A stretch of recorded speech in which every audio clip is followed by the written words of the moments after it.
Josh. Just wanted to introduce you. This is our Frontier briefing. Thank you for everybody who could make it. I like the name that we've named this one is Going Nuclear. You have done a lot of work on energy policy, but before I dive into that, just introduce yourself, tell folks a little bit about what you do. Josh Smith with Abundance Institute. Yeah, thanks for having me. My name is Josh Smith. I'm the energy policy lead for the Abundance Institute. Cutely, we like to pitch ourselves as government affairs for companies that don't exist yet, right? So in the energy space, that means we work a lot on the nuclear stuff you might expect and why you would bring me on. But we also worked in Utah. I live in Logan, Utah, so not far from your Montanan audience. One of the big exciting things we did was actually really small. It was small plug-in solar systems that are exactly what they sound like. Interesting. You check them out. This is something your grandma could install. Watch an installation video. It's like an IKEA style sort of installation how-to. And so we really want to work top to bottom about everything. But of course, if we're talking about AI and tech policy, then as much as I love them, those small plug-in solar panels are going to help your electricity bill, but they ain't ever going to power an AI data center. Totally.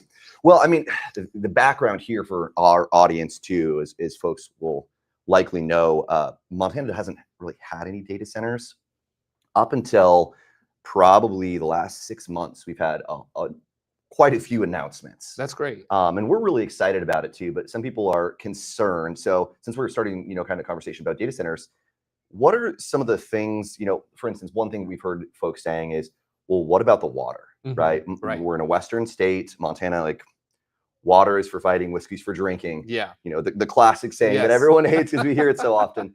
What, do data centers use a lot of water? What's that look like? Yeah, so water use is always a common question, especially out west.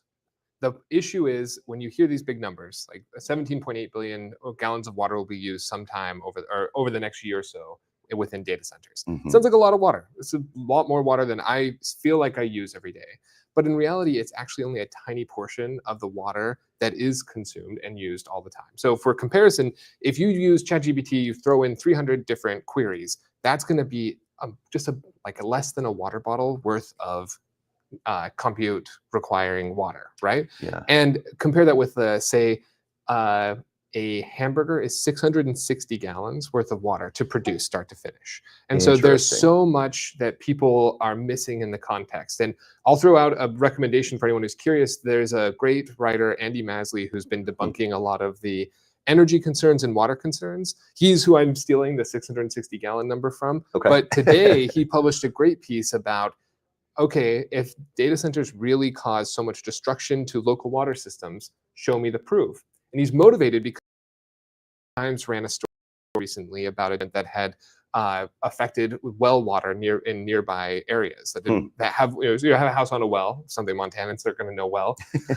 The issue there was not that the data center sucked up all the water, but instead that the construction had caused sediment to rise up into the well water. So a real challenge and a real problem, and something that the data center company is going to work to fix and is already working to fix. But in fact, it's an open challenge. And I don't remember if Andy was pitching that he would pay someone if they can show him where a data center has caused some kind of actual water crisis, right, of the sorts that I think people are reporting or people are imagining when they read the kind of reporting that the New York Times had.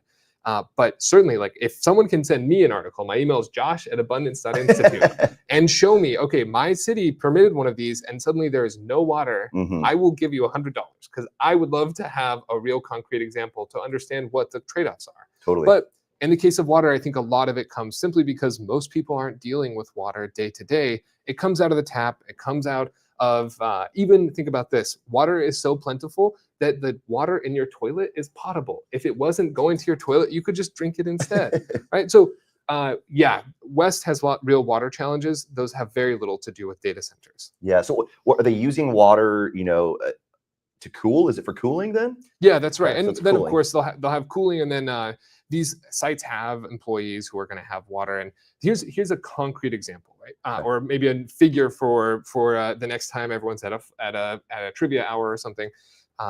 Google's total operations, data centers and offices, use the equivalent of 43 golf courses. That is a lot of water, but it's also not that much water. And is that compared to- globally or just the That's US? globally. So that's their Oh, wow. global water usage. There's a lot of water, Yeah. but also in the grand scheme of things, I think the total water usage of data centers, if you were to think about all the uses, if I remember right, the number is less than 1% of all water, right? Wow. So they're big figures. It sounds huge when we report it as 17.8 billion gallons Mhm. of water, but when you dig into the numbers and think about what they mean, it turns out not to be so clear cut. So, and I'll recommend, I think you just wrote a piece about Yeah. water use in data centers. We sure did. I'll bring up one of the things. It was actually Bozeman Chronicle ran an AP article this last week that they used my favorite stat in there, and it's that they use I think it was 5 million gallons of water a day, like a big Yeah. data center. And so I found that where they got that stat from was from an Yeah. environmental group who very much does not like Yeah, yeah. anything, in terms of industry. And so I looked through their study. Turns out how they're calculating it actually is they're getting that 5 million from the production of the microchips, Okay, usually right. overseas, Yeah. hopefully soon in Montana. We'll see. But they're getting that number Yeah. to the factory, the energy to create the microchip, and the factory line. Mhm. And then they're adding on the power generation as well Right, too. So right. I get like the cradle to grave approach. Yeah. Totally makes sense. But at the same time, water is a pretty local issue. Yes. And so, there are places, we're in Louisiana right now in New Orleans for a conference, and there's a lot more water here, obviously, than in Montana. And so Yeah. being a local issue, having a 5 million gallons a day seems like a lot. And it is a decent, that's a lot of water. But the truth is they're not using nearly as much. And the other thing that I think is really interesting is we have such low humidities in Montana, same with Utah as well, is that most data centers probably aren't going to really go towards water when they have cheap power. Yeah, And that's definitely part of the design trade-offs is, well, do I want to run a cooling system not on water because I don't have access to it? And then also, I think this is a point I picked up from PERC in Montana as well, the Property Environment Research Center. They always emphasize, look, when you're a resource consumer, yes, that's going to mean maybe use a lot of land, maybe use a lot of electricity or water, but what that creates is the economic incentive to conserve those things at the same time. So you're a large electricity user, large water user, you're going to conserve, you're going to find ways to economize, not because of some selfless desire to clean the environment or protect water resources, simply because it costs a lot of money. Yeah, no, that makes a lot of sense. I think prices matter, and they are cues to the entire economy on how we can allocate resources. And the general thing that I've been telling people in Montana is for cooling a data center, you have a combination, like you said, of water and power, and it goes like this. So there's trade-offs there. And if power is cheaper, then they're going to use that. So that maybe brings up the second question, right. which is what kind of power are we using here? Yeah. The spread of a data center depends on the type of data center, where it's located, what season, and I suppose a good marker is how recent the build is. So right now, most of the things you're probably reading about and hearing about in data center development, these are the big guys. So Utah had a 4 gigawatt proposal that was announced, I think, about 2 weeks ago. Really? 4 gigawatts. For context on, I don't know Montana's gigawatt total high-end load. Utah's is 1. So we're talking about a 4x over the total system over the next few years. And they're doing this, excitingly, I think, completely off-grid for now, at least. Partly because usually you connect to the grid because of the resiliency benefits. You have a backup system, which is if you have on-site generation and it goes down, you can still use the grid. If you're talking about a system that only has a 1 gigawatt peak, and you're going to be 4 times that, the resiliency of connecting in is pretty small, right? In the future, they might connect. They did choose a place that's tied between 2 different, a co-op and then the Rocky Mountain Power System. But 4 gigawatts is a huge facility. The good news is there's a lot of solutions to energy use and energy needs. So for a big picture example, from 2010 to 2018, we did 6 times more computing than we had done before. That's huge. But the electricity use of that was only 125%. We only used 25% more electricity total. So we're computing more with less power over time. Yes, 6 times more computing, only a 25% increase in total electricity used by data centers. So people are worried and thinking, okay, what happens if we double all of this AI load, if we double the electricity needs of data centers? Like, well, yeah, it's going to be a challenge, and it's going to be particularly challenging in the specific areas, right? You have to build for this Utah data center site. They have SMR sites on. They're going to hopefully have SMRs. Real quick, SMR. Oh, small modular reactors. Got it. So they are building the site with the idea that in the next few years, they will be able to add SMRs. And then they chose a site next to a gas line that can provide power, and they're going to build gas plants on site effectively. So Interesting. There's a lot of solutions, and across the country, there's about twice as much power as exists already built, connected to the grid, all tied together, waiting to come online. And so even if you discount that heavily, I think there's about 3 times more power likely to come online than data centers are likely to use in the next few years. It's about 300 gigawatts that will come on through the interconnection queue. Lots of terms here, but the big news is a lot of the demand side has been talked about all over the news. The supply side is waiting, it just needs to be unleashed. Yeah. Well, that kind of brings up a lot of good points I want to tease out a little bit too. So small modular reactors. Can you give us an overview for our audience? I think this is background here in Montana. We have Colstrip Power Plant, and Northwestern Energy did a feasibility study, I think a couple years ago, and on what would be to add nuclear to our portfolio in Montana. So tell us a little bit about that. Yeah, so nuclear has a long history in the US. It's a lot of what's operating right now is technologies we invented and then we strangled in the cradle. And there's some limits to that we can get into as well, but the root of it is we have heavily regulated this. And despite a few attempts in 92, and then with NEMA, and then most recently with Advance Act, if you look around, I don't think anyone who is excited about nuclear is happy with where we're at. Right? Everyone is looking around, and instead of building new plants, we're reopening 3 Mile Island, which I think is a good thing. But why isn't it that we have brand new generators opening up? And in the case of small modular reactors, the regulatory system is really poorly designed for this. We did a video with Ray Rothrock, who was a nuclear engineer on a lot of the early projects by a company, Yankee Atomic. And so this was a company building new large facilities in 5 years for about $1 billion in current terms, right? Very affordable. Now he's an investor in a bunch of small modular reactor companies. These are exactly what they sound like. Small modular installations that you can put almost anywhere.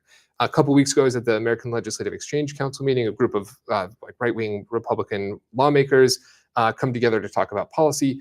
The number one question I got was about these SMRs. Yeah, and one of them, I can imagine. Right? There's so much excitement both for meeting data center needs, but one of the more interesting conversations was somewhat relatable again to Montana. A rural Alaskan legislator saying, "Hey, my community mostly runs on diesel backup. Wow. How do I get an SMR?" So there's a lot of potential of both everyday person's needs and then large data centers. And the way you could think about that is a lot of these small modular reactors. These are pieces manufactured in a facility, then shipped and assembled on site. The sizes range from all over.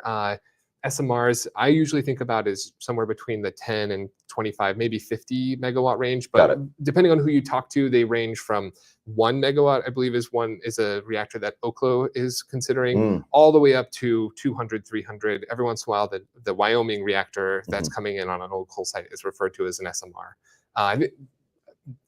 The terminology sometimes gets muddled together. But for a data center, you might imagine, just say it's a 100 megawatt load. That's a good size still. That 100 megawatts, you could imagine having, instead of just 4 of these 25 megawatt reactors, you could put together and daisy chain 6 of them together. And then you have redundancy in case there's a mechanical problem and you need to shut one down. Or they do need to be refueled at certain points. And so you can imagine shutting one down as you turn another one on so that you can refuel that one and being able to work your way back through the system that way. But there's a lot of potential here. So what is, for our audience who might not know, why are we calling them small modular? We know the word reactor. We're familiar with that, but maybe provide some background of why we're going to SMRs rather than the giant nuclear plants that we're used to seeing. Think about the size of a ski lodge. Kind of imagine that, right? This is the vision of a lot of the small modular reactor companies. Interesting. A building that is a power plant that looks like a nice ski lodge that you might spend a winter afternoon in after Mhm. skiing. The potential there is they've rethought the design top to bottom. And in this case, instead of having a containment facility where if Mhm. there is some kind of radioactive waste or leak that you've got to contain, you can you build it underground. It's small enough, it's easy enough to contain there. Right. And instead of being a large power plant looking building, you've got Mhm. this ski lodge style. So more acceptable to plop down in even residential neighborhoods. You could imagine putting one. I've talked with DOD officials who are interested in putting them on bases. Interesting. And their point is these will have to be safe because the school is next door, right, on Right. base, or we have military members on base. So the potential there is something small that makes it necessarily safe by design, and because they've rethought the whole design, there's a to cut down on the costs of construction and on the potential problems that you had in past reactor disasters. That's so interesting. So from my understanding, actually from a session that you guys did this week, one of the cool things about doing a small modular Mhm. reactor is that the first one's going to be probably pretty expensive, but you learn those lessons on Right. how to manufacture it in a cost-effective way, Right. kind of like the Henry Ford maybe Yeah. of nuclear, Yeah. if you will. And then the cost savings goes down. And that's the goal, because Right. from my understanding, there's a lot of overrun on costs when you do a large nuclear plant. It's pretty common, it seems Right. like. Right. That's been the major problem you have throughout history. One of the reasons that nuclear industry struggled when it's basically went stagnant in the 70s is because of the cost overruns. People got leery of starting these new plants. There's some changes in the electricity market at that time too that made it difficult. But you're totally right. Mhm. So the potential here is exactly like almost every other technology. So think about the first nice like flat screen 4K TV, right? Far more expensive Very than the expensive. ones that you And can they were get today. large. And they were huge, right? Like the ones that were huge boxes. Yeah, right? Like, exactly. that's Took how up these half the started. room. Yeah. Yes. And now today, you can go into Walmart and buy like a small one to put on your desk for Mhm. $100. You can Yeah. buy a huge one to put on your wall for $500. That's the kind of potential, and it's possible because you have people who go out and lead. Walmart is not a company that's leading out on the design of the very first one, Right. but they're turning it into a consumer good. So right now, what's happening in the SMR space? The Nuclear Energy Agency just put out a report saying there's about 80 different reactor designs at some stage. That's either an idea that's going through early licensing across Mhm. in some kind of agency across the world. And the potential right now is for data center companies. These are big boys, or these are Amazon, Google, biggest companies in the world, for them to put up the money to develop some of the first ones. And then we compete down that cost curve over time. Because they need it for data centers, I would Right, imagine. And right. so they're willing to, one of my favorite words is bring your own power. Yeah. BYOP. Which, I mean, truthfully, my dream is to be able to have a data center powered by nuclear power that brings down the cost of power for everybody. Right. Would be totally ideal. Yeah, there's a lot of opportunity. So in the electricity system, most costs come from peaking moments, right? The technical term is power law distributed. You can think about that as something like half of all costs happen in just 10% of the hours. And so there's a lot of opportunities to get these on site, bring your own power, and then to lower the entire system cost by using your either co-located generation asset, Right. or by selling that power into the system. One of the things about data centers, especially AI training ones, is they can be quite flexible in the calculations they're doing. So because of that, the chips aren't running using electricity. So you get these big fluctuations at times for their energy use. And can they plan that out essentially for when there's low demand or right. something? There's certainly some potentials. There's a company called Emerald AI that's doing some work like that. And Tyler Norris, who's a researcher at Duke University, I think he's a PhD student in the engineering department, but he's working on this sort of like idea. How do you marry the needs of the grid with the short-term limits, right? The fundamental problem, I guess I should have led with this, but with your energy question, is you can build a data center in 18 to 36 months. If you're talking about a regular 100 megawatt kind of facility, almost all power sources take at least that long. So a solar farm, battery, those are usually the fastest to build and install. So you need we have a mismatch between the quickly moving, assembling data center sites and those slightly slower moving power sources. So one thing I wanted to bring up, because you've got some great history that your organization's kind of unpacked, including this week, had a great conversation with that. The history of the NRC. We certainly had a lot of nuclear power, right. And tell us some background. Have they approved any? You know, what's the number of approved plants is far too low. Everyone can agree. And it's a funny thing. Our CEO Chris Koopman just published a piece with City Journal, run by the Manhattan Institute, a couple of weeks ago, called "Abolish the NRC." And that scares a lot of people. But if you Google it, time is a flat circle, and you're going to find a Washington Post article from around the 1970s that says "Abolish the NRC."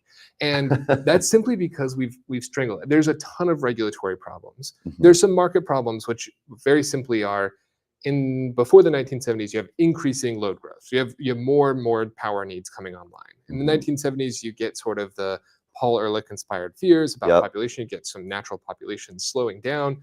You get you start to see some manufacturing changing and moving around. And so as you get these sorts of changes in the economy, you have less demand and less need for power. You're getting a ton of efficiency improvements. 1970s before the data center efficiency improvements, but you saw that in all sorts of different kinds of applications. And so that reduction in load growth also made it unattractive to invest in large generating assets. So you don't see the kind of growth in the industry. But as Brett Kugelmas, the CEO of Last Energy, talked about yesterday, we had tons of plans to build more, and we built almost none of them instead. And the ones we did, as you mentioned, became incredibly huge obligations for utilities. Almost bankrupted, right? A lot of different people. And in Georgia, with the Vogtle plant, which has recently come online, still it's went way. I think it's $17 billion in cost overrun. That's scary. That's scary if you're thinking about a place like Utah without a lot of people, Wyoming, like out in the West.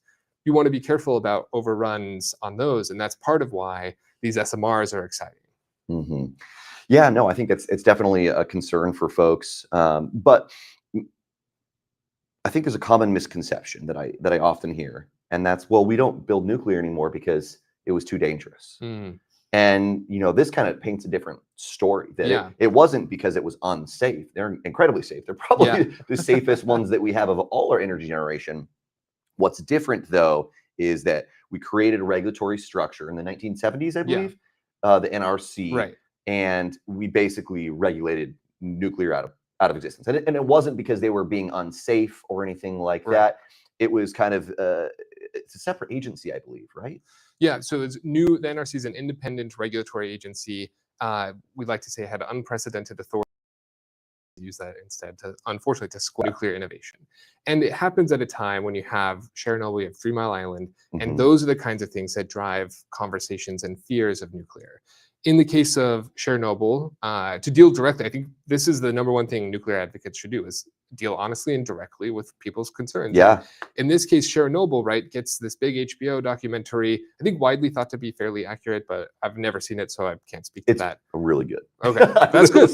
A good viewing recommendation after this. A lot of the fault, they do point to socialism as a problem, and I would agree with that. Not gonna, as an economist, you won't find any of. But yes, I think that's so Chernobyl was a very strange reactor design. I think potentially the only reactor design like this, instead of using negative feedback loops, which is like, oh, we are over generating, we're getting too much power, the reactor core is heating up. That in modern reactors, as the reactor core gets hotter, the system naturally slows down. Reactions naturally slow down. The Chernobyl system built the opposite. It's a positive feedback loop. And so you have a problem and it quickly starts to escalate. And you can see why that's a problem when we're talking about nuclear reactions. So every other reactor, all of the new ones that you're hearing about, those are all have to do, they use negative feedback loops that just naturally, as reactions take off, they start to slow down. And so that's a passive safety solution to a lot of problems. So Chernobyl, impossible problem that could never happen in any US reactor that's ever been built or that will ever be built here. 3 Mile Island, the number one thing listeners should know about that is it only shut down in 2019, about 5 years ago. In fact, 3 Mile Island, the restart by Microsoft and the owners Right. Microsoft is Constellation. paying to get it up and running again, I believe. Yes, that's right. And so the reason they're able to do that in part is because they only shut it down in 2019. The one reactor meltdown that was closed since then. But the second reactor kept operating until just a few years ago and closed for economic concerns, right? Yeah. Just wasn't economical in a market that wasn't growing. So with load growth and AI data centers, suddenly Microsoft says, we will pay the clean, firm premium that you wouldn't get otherwise. And so that's, I think, an exciting avenue for some areas, but unfortunately, it's also a problem to plug in new generators of any kind. And so we had a short letter to the editor of the Wall Street Journal making this point of, hey, look, Governor Shapiro had to personally write a letter and ask the grid operators to speed up the restart of 3 Mile Island. There's so much paperwork involved that his concern about meeting electricity needs for the AI boom for his average constituents meant that he's personally asking the grid operators to speed this one up. So we face not even just these nuclear problems, but also just the regular red tape problems of almost any kind of government program. But those are the first two reactor design or reactor failures that everyone should know about. 3 Mile Island, again, so safe that there have been no radiation deaths associated with 3 Mile Island's release. Wow. And the second reactor kept operating until a few years ago, and that's part of why they're going to restart it. But finally, Fukushima, I think, tells another really important story. This is 2011, and the release there has a similar story to 3 Mile Island. Almost there are no known radiation deaths associated with Fukushima. What there are is a lot of people who were killed in the evacuation.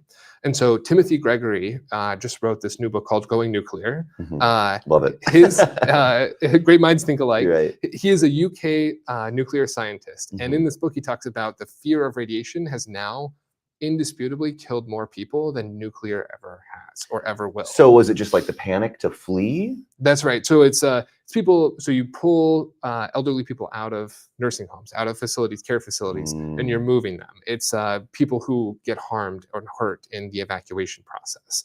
And instead of that, the actual radiation exposure they would have received would have likely been so small it wouldn't have been noticeable. It's we flew here. And if you fly, you're getting exposure. And that kind of X-rays, I believe, MRIs. X-rays, yeah. And this is the radiation is really all around us, and it's like sunbathing. It's the dosage and the timing. It's much more about that. But a current problem with our regulatory system is not acknowledging that kind of trade-off. And so we get instead your point about safety, entirely correct. If you look at per kilowatt hour of generation and deaths associated with energy sources, nuclear is by far the safest alongside nuclear, solar and wind, which you can imagine why those are quite safe. But. Well, I have more questions, but before I dive into that, I want to see if we have any comments rolling in. Folks, we are actually live right now. So if you do want to ask a question, please feel free to jump into the chat here. So you guys have a really interesting lawsuit right now. I'm not sure if you guys officially have it, but you guys have talked about it. So I'll say that. Tell us about this lawsuit with the NRC and their regulatory authority. Yeah. What's going on? So the big picture argument there, Eli Dorado, Chris Koopman wrote a piece for the Wall Street Journal about it back in January. And the big idea is straightforwardly that the NRC is not the proper regulatory authority for small modular reactors. What the lawsuit and the complaint that's brought by Utah, Texas, Louisiana, I think the Arizona legislature has signed on as well, in addition to Deep Fission, Valar Atomics, and Last Energy. So lots of plaintiffs involved. The argument is the NRC's authority does not extend beyond or below some threshold, and they need to establish. And because they haven't done that, these companies argue they're harmed and should be able to step forward. I'm not a lawyer, and the Abundance Institute has been intellectual partners on the lawsuit, but we're not named parties. And so the idea here is that there's a lot of opportunities if you set this bar below which the authority would rest with states. And you have a lot of states that are very excited and interested in getting into the nuclear game. So in just the last few months, Governor Cox in Utah has issued and come to agreements with both Valar Atomics and just yesterday, I believe, with TerraPower, who's already building their reactor in Wyoming. And so there's a lot of opportunities for state leaders to lead. And you might worry about, say, expertise or their experience with nuclear power. It's completely reasonable. There's only a few reactors out west. Closest Mhm. one is in Washington for you and me. And so there is some concern. But there are already state agreement programs set up with states across the country. In fact, there are 39 current agreements between the NRC where states regulate nuclear materials of different kinds. And so Interesting. that's already there. Do you know if Montana is one by chance? This is a perfect question. Idaho and Montana are both not currently state agreements, Really? despite Idaho having Idaho National Laboratory. That's kind of So counterintuitive. So that might be an area for some for policy policymakers leadership. interested, yeah, I think Yeah. there's an opportunity to start building those muscles. Mhm. Texas and Utah have likewise set up nuclear agencies or nuclear offices within their energy departments or Mhm. energy offices. And so that's part of why Utah is getting these early steps towards an investment in the state. That's why Texas has set up actually both funding and then a sort of body to start doing site selection. So you can think about it as this big flashing neon sign over Texas and Utah. We're open for business. Right. So what would be, you got me thinking now, basically, if we had an agreement, if Montana had an agreement with the NRC, we would be administering the regulations around that, or how does that Right. work? That's right. So these are devolved authorities from the NRC to states. Mhm. And the reason I think states should be getting involved is because we're very hopeful about a favorable resolution of the lawsuit. Yeah. But even so, we have conversations all the time with federal lawmakers who are interested in NRC or nuclear reform of some kind, that are interested in saying, look, we don't want to force communities to take nuclear reactors if they don't want them in their backyard. Mhm. And I'm very excited that Kemmerer, Wyoming is getting a reactor. I hope we get one even closer to Logan, Utah at some Yeah. point. But it's an understandable concern. And Yeah. so federal officials that I've talked with are often excited and interested in giving more control to states to run these Mhm. sorts of things. So starting to just build that expertise. And of course, there's also a sort of beltway syndrome, I would call it, of people who think only the NRC has the relevant authority and or relevant expertise. Right. But really, there are nuclear engineering programs across the country in all Yeah. sorts of universities. Beyond that, their mechanical, chemical engineers are all working on similar problems. And then, of course, you have 39 states currently who have these state agreement programs. Plus, we'll have 40 soon because Connecticut is working through the process. And Mhm. I'm sure with you guys, we'll have 41 with Montana soon too. Yes, So. hopefully, right? Well, let me see if we might have some comments here, or some questions. So let me take a peek. Okay, so here's a good question. Let's see, make sure I read that. So why would someone with state go to nuclear as opposed to, well, Montana? We have a lot of coal. Mhm. So what's the advantage from nuclear over natural gas, coal, Yeah. or even wind and solar? Yeah, it's a great question. So the best kinds of energy systems have a diverse set of, right? Mhm. You don't want to put all your eggs in one basket, face a lot of risks if you put all your money into one stock. So doing an exchange fund, an index fund can help you spread that out in Yeah. the stock market. Same way with energy systems. Solar's great when the sun is shining. Wind is great when the wind is blowing. But you might want something back that you can back all of that up with. Mhm. You can do it for your clean energy goals, but I think the coal comparison is the most interesting because this was also the comparison people were making in the 70s during the big nuclear boom through the 90s is, well, how do we make sure nuclear is going to be cost competitive? Mhm. And at the time, it definitely was, right? We used to build nuclear plants swiftly, safely, and cheaply. Like I said, we built Connecticut Yankee in 5 years and for $1 billion in current That's dollars. amazing. Right. That's really, truly That's amazing. so cheap compared to the $17 billion cost Yeah. overruns for Vogtle. There's a lot of opportunities that come around. So you can do it simply on economic terms. You can add in sort of the climate benefits alongside those, and the sort of resiliency benefits for niche uses, right? So if you're in Alaska, like I said, you might want an SMR style development because you're in a remote area that's Yeah. maybe only accessible by planes twice a week, Mhm. right? Those sorts of opportunities are possible in a new atomic future. That's great. That's a good answer. So here's another one. What does that say? If we have a nuclear future, what does that unlock? Is there new technologies that come online? Yeah, one of the conversations I had today, again with PERC, the Property Environment Research Center, was about water needs in Utah. You can imagine sorts of tech and solutions, whether that's Right. piping in water from the ocean to the Great Salt Lake, or helping to alleviate the bills that everyone's paying on Mhm. any kind of So other desalination, essentially. desalination would be a great option. Affordable desalination, Right, probably. I mean, think about this. You mentioned wind and solar earlier. There's a group in a company in California that does desalination, but they only run at night because that's when power prices go really low. And it tends to be when it's clean. And they have, in addition to the desalination, they have climate goals that they're trying to meet. So Got they it. don't want to run in the middle of the day when the sources tend to be a little dirtier. And so you could imagine running on nuclear and desalinating all of the time. So there's all sorts of potential with clean energy future, or with just an abundant energy future, which is the camp that obviously the Abundance Institute, sits of in. course. Yeah, that's super interesting. Well, it looks like we're getting close to our time here. Would you just tell folks a little bit how they can learn more about you guys, where to go to find that out? Yeah, our website is abundance.institute. I write the Powering Spaceship Earth blog. Happy to talk with people individually too. If you'll send me an email at josh@abundance.institute. And then, of course, you can follow on our YouTube channel. We've done several documentaries. You just have some great documentaries, Thank you, let me thank you. say. Some including on nuclear, some more broadly on all sorts of energy innovation topics. And yeah, always happy to come back, Tanner. Awesome. Well, thank you so much. Have a great one. Thanks, guys. Appreciate it. If you got any questions, comments, please send them in. Have a good one.